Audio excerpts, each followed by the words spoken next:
Hey folks, back here at the Fit Buddy Ranch, and wanted to touch base on stock tanks and how to choose the right stock tank for a cold plunge. Stock tanks are a popular choice for doing cold plunges because they're cost effective, they're readily available, and they're upgradable. You can do just a basic setup with a stock tank and fill it with ice and water, change the water out weekly.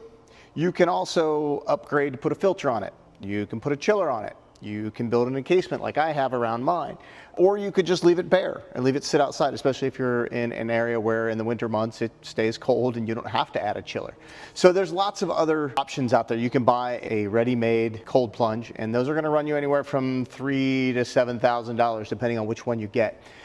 You can buy the inflatable little rubber ones on Amazon. I think they're like $150. You can do a number of different, you can use your bathtub.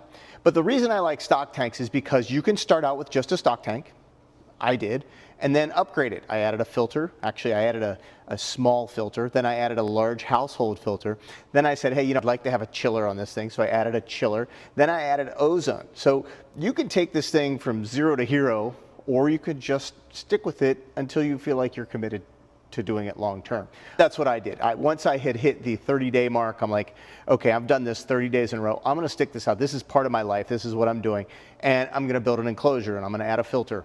It's a great low-cost way. I'm talking anywhere between $80 and $100 to get started with a cold plunge stock tank.